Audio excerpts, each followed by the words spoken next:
बारक more पिता पुत्र र पवित्र आत्मा एक साँचो परमेश्वरको नाउँमा आमेन। येशू ख्रिस्टको खतनाको पर्व उहाँको खतना भएको क्रिस्चियन उत्सव हो। यो पर्व उहाँको जन्मपछि 8औं दिनमा पर्छ। यो औपचारिक रूपले बाल बालिकाको नाउँ राख्ने यहुदी परम्परा थियो। ख्रिस्टको खतनाको रोचक सुरुवात र सांकेतिक अर्थ छ। यो विधि ईसापूर्व करिब 1900 तिर अब्राहमको समयदेखि सुरु भएको थियो। अब्राहम 99 वर्ष भएका थिए। परमेश्वरले तिनीसँग करार गर्नुभयो। उहाँले तिनका सन्तानलाई वृद्धि गर्ने र कनानको मुलुक तिनीहरूका अनन्त सम्पत्तिका रूपमा दिने प्रतिज्ञा गर्नुभयो। यो कुरा उत्पत्तिको पुस्तकमा उल्लेख भएको छ। खतनाको पर्व क्रिसमसको 8 दिनपछि मनाउने गरिन्छ। सुरुको शताब्दीदेखि नै यो जनवरी 1 मा मनाइन्छ। चौथो शताब्दीदेखि क्रिसमस पर्व डिसेम्बर 25 मा मनाउन थालेको। त्यसकारण लुकाको सुसमाचारले बताएको कुरा पालन गर्दै अर्थोडक्स चर्चले जनवरी 1 मा येशूको खतना र नामकरण गरेको कुराको सम्झना गर्दछ। येशूको जन्मको 8 दिनपछि उहाँको खतना गरियो र उहाँको नाउँ येशू राखियो भनेर सन्त लुकाले हामीलाई बताएका छन्। लुका 2:21 मा यस बारे सन्त लुकाको वर्णन छोटो र एक वाक्य मात्र छ। 8औं दिनमा बालकको खतना हुँदा उहाँको नाउँ येशू राखियो, जुन नाउँ उहाँ गर्भमा आउन अघि स्वर्गदूतले दिएका थिए। पवित्र पुर्खा अब्राहम र तिनका सन्तानसँग परमेश्वरले करार गर्नुभयो र यसको चिन्हको रूपमा सबै इजरायली पुरुषहरूले खतना गर्नुपर्थ्यो। खतना बाहिरी चिन्ह हो। यो मानिसहरूले परमेश्वरको आज्ञा पालन गर्नुपर्छ अनि उहाँले आफ्ना प्रतिज्ञाहरू पूरा गर्नुहुन्छ भन्ने कुराको स्मरण थियो भन्ने कुरा हामीलाई उत्पत्ति 17 को 10 देखि 14, लेवी 12 को 3 र योसु 5 को 1 देखि 9 खण्डले बताउँदछन्। अर्थोडक्स चर्च फादरहरू भन्छन् परमेश्वरका आज्ञाहरू इमानदारी साथ पूरा गर्नुपर्छ भन्ने उदाहरण दिनलाई व्यवस्थाका सृष्टिकर्ता प्रभु येशू आफैले खतना गर्नुभयो। उहाँले मानव देह धारण गर्नुभयो। उहाँसँग मानव शरीर थियो भन्ने कुरामा कसैले पनि शंका नगरोस् भनेर उहाँले खतना गर्नुभयो। धर्मशास्त्रमा धेरै ठाउँमा हृदयको खतनाका बारेमा कुरा गरेको छ। व्यवस्थाको पुस्तकको सुरुमा परमेश्वरले मूसालाई मानिसहरूमाथि भएको उहाँको अधिकार र न्यायको बारेमा कुरा गर्नुहुन्छ र हृदयको खतनाको बारेमा बताउनुहुन्छ। प्राचीन इजरायलमा हृदयले शारीरिक अङ्गलाई मात्र बुझाउँदैनथ्यो, तर हृदयलाई नै व्यक्तिको केन्द्र मानिन्थ्यो। धर्मशास्त्रमा यस्तो लेखेको छ, यहुदाका मानिसहरू र यरुसलेमलाई परम प्रभु येशू भन्नुहुन्छ। तिमीहरूका बाँझो भूमिमा डल्ला फोर र काँडाहरूका बीचमा नछर, परम प्रभुमा आफूलाई खतना गर। हे यहुदाका मानिसहरू र यरुसलेमका बासिन्दाहरू, तिमीहरूका हृदयको खतना गर, नत्र त तिमीहरूले गरेका दुष्टताले गर्दा मेरो क्रोध आगो झैं दन्केर निस्कनेछ र कसैले ननिभाउने गरी त्यो जल्नेछ। यिर्मया 4 अध्यायको 3 पद अनि 4 पद, व्यवस्था 10 को 12 देखि 22 पद र लेवी 26 को 41 पद। ख्रिस्टको देह अर्थात् चर्चको सदस्य हुनका लागि क्रिस्चियनहरूले शारीरिक खतना गर्नु पर्दैन। सन्त पाउलले गलातीहरूलाई पत्र लेखे र यसबारे चर्चा गरे। उनको भनाइको अर्थ क्रिस्चियन विश्वासीहरूले हृदयको खतना गर्नुपर्छ भन्ने हो। हामी पानीद्वारा स्नान गर्ने बप्तिस्माद्वारा ख्रिस्टको चर्चको सदस्य हुन्छौँ र उहाँको जन्म, जीवन, मृत्यु र पुनरुत्थानमा उहाँसँगै सहभागी हुन्छौँ। हामीले पानीको बप्तिस्मा लिँदा सांकेतिक अर्थमा हाम्रो भौतिक देहको मृत्यु हुन्छ र हामी प्रभुमा आफ्नो हृदयको खतना गर्छौँ। यो बेला येशूको नामकरण गरियो भनेर सन्त लुकाको सुसमाचारले उल्लेख गरेको छ। प्राचीन मध्यपूर्वमा बालक जन्मेको 8 दिनपछि नामकरण गर्ने विधि सम्पन्न हुन्थ्यो। येशू गर्नु भनेको उक्त शिशुलाई आफ्नो सन्तानको रूपमा स्वीकार गर्नु थियो। त्यो बेला बाल बालिकाको नामकरण गरेपछि घर र समाजले उसको अस्तित्व स्वीकार गर्थ्यो। कसैको नाउँ मेटाउनु भनेको त्यो व्यक्ति अस्तित्वमा नहुनु जस्तो थियो। यसर्थ पुरानो करारमा परम प्रभुको नाउँलाई अपवित्र पार्न निषेध गरेको थियो। किनभने त्यसो गर्नु भनेको परम प्रभुलाई नै अपवित्र पार्नु जस्तै थियो। प्रस्थान 20 को 7, लेवी 24 को 11 र व्यवस्था 5 को 11 पद। व्यक्तिका नाउँहरूले समाजमा उसको स्थानलाई जनाउँथ्यो। धर्मशास्त्रमा व्यक्तिहरूका नाउँ परिवर्तन भएका असंख्य उदाहरण छन्। उत्पत्ति 17 अध्यायमा परमेश्वरले आफ्नो सेवक अब्रामलाई तिनी असंख्य जातिहरूका पिता हुने प्रतिज्ञा दिनुभयो र तिनीसँग करार गर्नुभयो। यो करारको चिन्हको रूपमा परमेश्वरले अब्रामको नाउँ परिवर्तन गरी अब्राहम बनाउनुभयो। यसको अर्थ धेरै जातिहरूका पिता हो। उत्पत्ति 17 अध्यायको 1 देखि 6 खण्ड।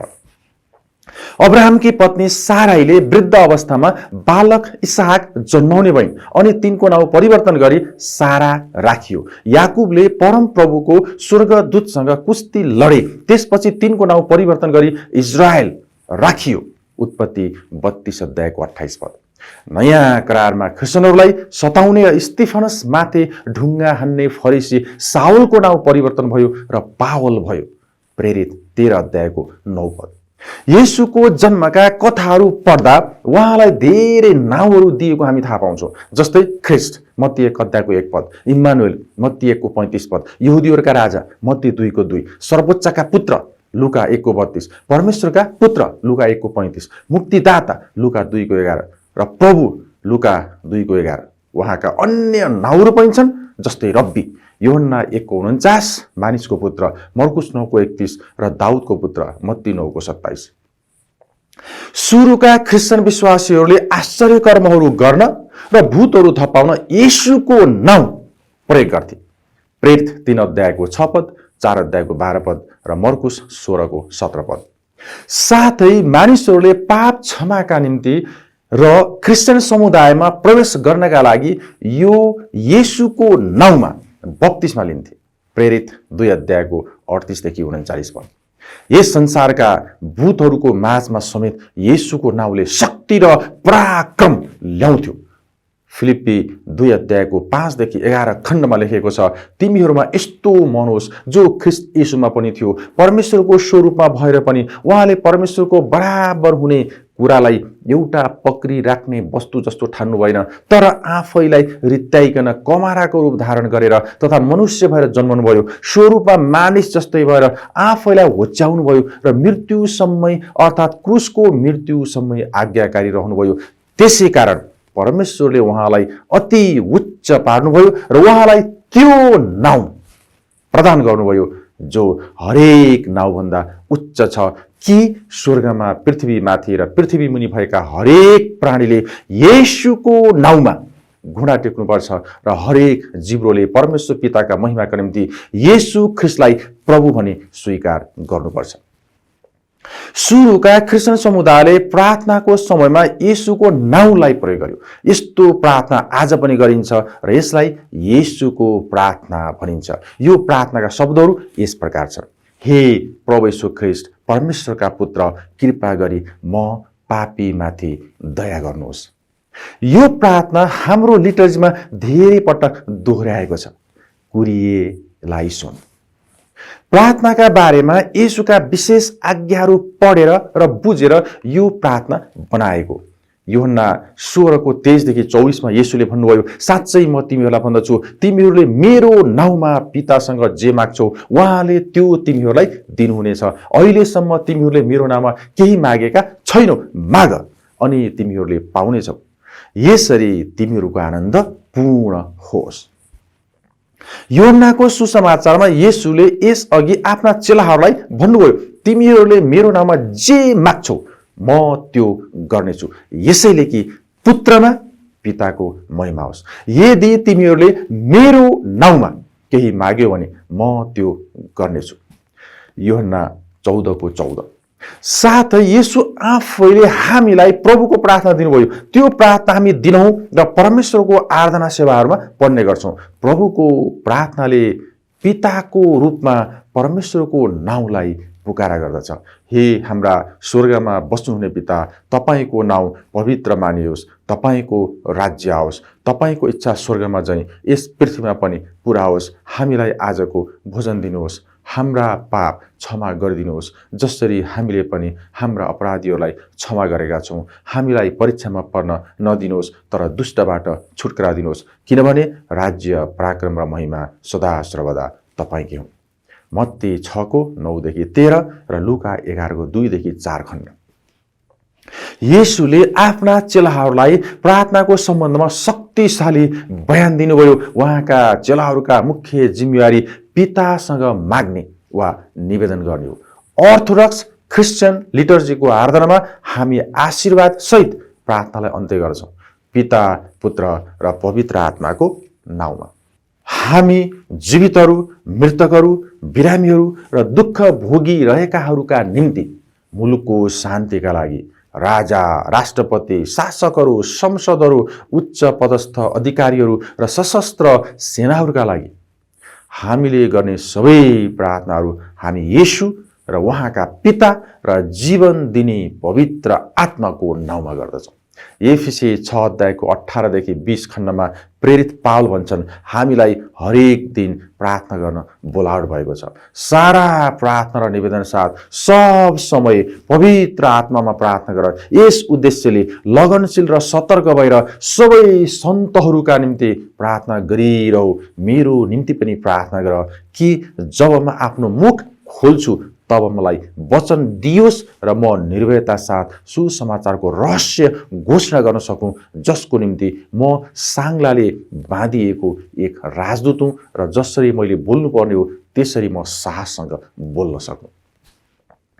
वर्तमान समयमा क्रिस्चियनहरूले धार्मिक उद्देश्यले खतना गर्नुपर्ने आज्ञा र आवश्यक छैन, तर हामीलाई हृदयको खतना गर्न र निरन्तर पश्चातापको जीवन जिउन बोलावट भएको छ। यो कुरा चर्चको हरेक आराधना सेवामा हामीलाई सम्झाउने गरिन्छ।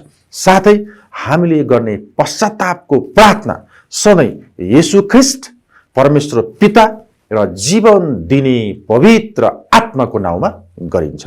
परमेश्वरले उहाँका पुत्र येशूद्वारा मानव जातिसँग संगति गर्नुभयो। त्यसकारण हामी पुत्र परमेश्वर येशूको नाउँद्वारा परमेश्वर पितासँग बिन्ती गर्दछौँ।